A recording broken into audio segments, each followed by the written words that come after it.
हमारे प्रधान जी प्रदीप भाई साहब, सम्मानित उत्तराखंड के जो नवनिर्वाचित हमारा छोटा भाई नितिन को भी बहुत बड़ी जिम्मेदारी सौंपी गई है।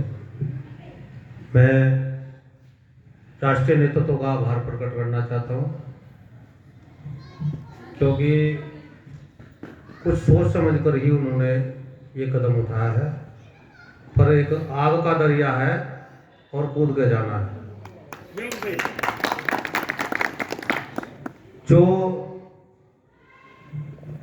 हमारे मेहमान हैं, अतिथिगण, नाम तो सबके जानता हूं, सभी का इस गंगा जमुना के बीच की इस पावन पवित्र भूमि पर मैं हार्दिक अभिनंदन और स्वागत करता हूं और विश्वास दिलाना चाहता हूं कि मैं अपने छोटे भाई नितिन को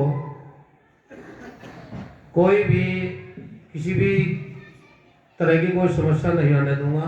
ऐसा विश्वास मैं आपके सामने दिलाना चाहता हूं और हम लोग मिलकर बहुत जल्दी इस उत्तराखंड को एक नई दिशा देने का, एक नई धार देने का काम करेंगे। यह भी मैं आपको विश्वास दिलाना चाहता हूं। साथियों, मैं तो यूं ही चला था जानिबे मंजिल, मगर रास्ता बनता गया और कारवां बढ़ता गया। जब शुरू में ऐसा होता है तो बड़ी बड़ी दिक्कतें सामने आती हैं। जो हमारे बुजुर्ग लोग हैं, जो हमारे पुराने लोग हैं, जो संगठन चलाते हैं, कहीं ना कहीं उनके दिल में भी थोड़ी बहुत कसक चसक, आपस की लड़ाई, एक दूसरे को नीचा दिखाना, इसमें उलझे रहते हैं। लेकिन हम आपको विश्वास दिलाना चाहते हैं कि हम सबको गले से लगाकर चलने का काम करेंगे, सबके साथ मिलजुल कर चलने का काम करेंगे और अपने संगठन को खड़ा करेंगे।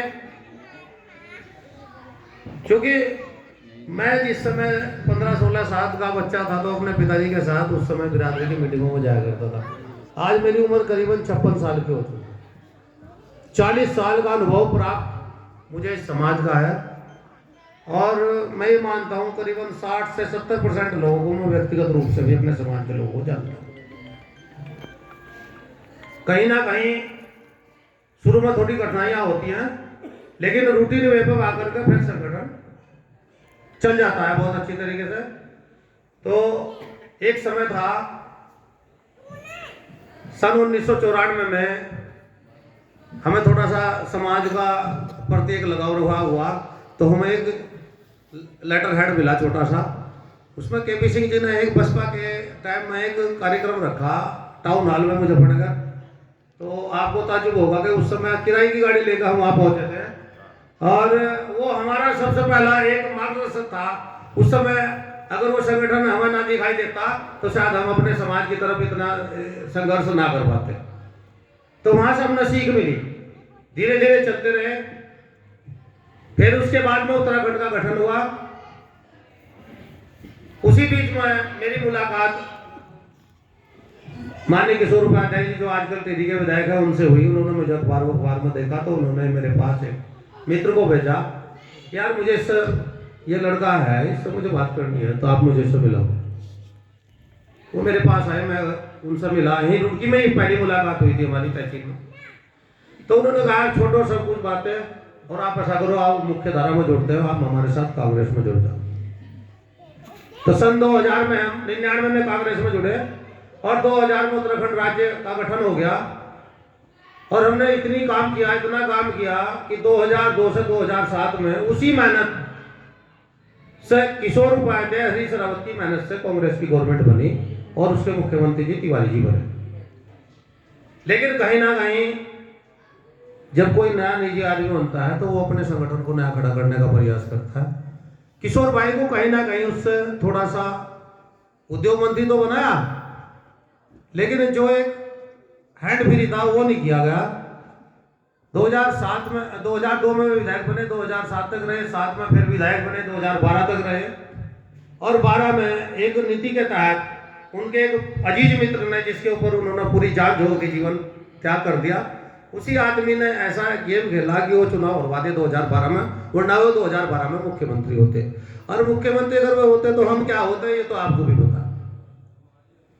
तो मैं ऐसे गुरु का चेला हूं जिन्होंने उतराव चढ़ाव बहुत करीबी से देखा है। मुझे इस बात का बिल्कुल गम नहीं है कि आदमी कम है ज्यादा है क्या नहीं है। बस इतना जरूर है कि वो हमारे समाज के लोग हैं। हमारे कई मित्र हैं जो एक बार के कहने पे ही आए हैं। हमारे दीपक भाई एडवोकेट हैं। मेरा एक एडवोकेट का एक ग्रुप चलता है, करीबन 100 वकील अपने समाज के मैंने उसमें जोड़ रखे हैं। और मैं मानता हूं कि एक दूसरे के टच में रहता है। किसी का काम मेरठ से, किसी का मुजफ्फरनगर से, अपने समाज के लोगों का काम निकालने के लिए हम एक दूसरे को फोन करते रहते हैं, एक दूसरे से कंसल्ट करते रहते हैं। तो उसमें हमारे पंडित जी भी हैं उसमें। तो मेरा कहने का मतलब ये है साथियों कि जो हमें जिम्मेदारी दी है, हमें ये नहीं देखना कि आज आदमी कम है कल आदमी ज्यादा होंगे। आपको ताज्जुब होगा, जब मैं कुछ भी नहीं था, प्रचार का माध्यम कुछ नहीं था, पंपलेट का जमाना हुआ करता था, उस समय मैं घर घर फिरा करता था। लोग कहते थे भाई इससे तो कोई काम रहा नहीं, इससे तो बस केवल यही काम है। कोई कहा था मैं छोलड़ जा रहा, कोई कह रहा था मैं भाई सुबान जा रहा, कोई कह रहा था मैं काम को जा रहा। कोई बात नहीं, सबकी सुननी पड़ती है। संगठन चलाने के लिए खून को मारना पड़ता है साथियों। तो मैं नितिन भाई विचलित बिल्कुल नहीं होना। 2007-2009 में मैंने वे कार्यक्रम किए हैं जहां रुड़की की संख्या नगण्य रही है।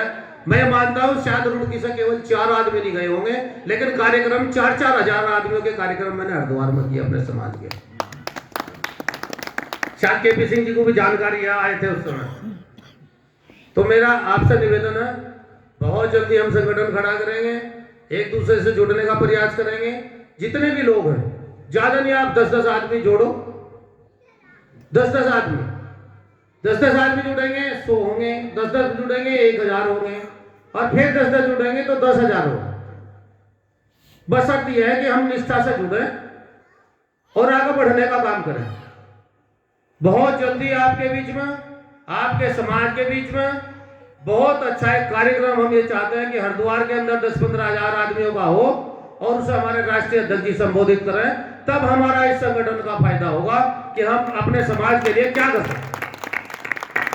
और मैं पूरा विश्वास दिलाना चाहता हूं साथियों कि मैं इस काम को कर ही दम दूंगा। बहुत जल्दी नगर निकाय के चुनाव आ चुके हैं, शायद संभवतः घोषणा बहुत जल्दी हो जाए।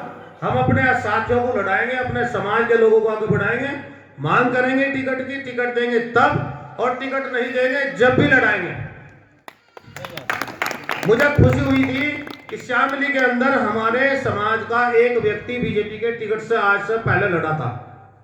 अगले चक्कर में उसका भी टिकट काट दिया और 4 लड़के लड़े, 4 में से 3 जीत गए सभासद और एक मात्र कुछ वोटों से हार गया।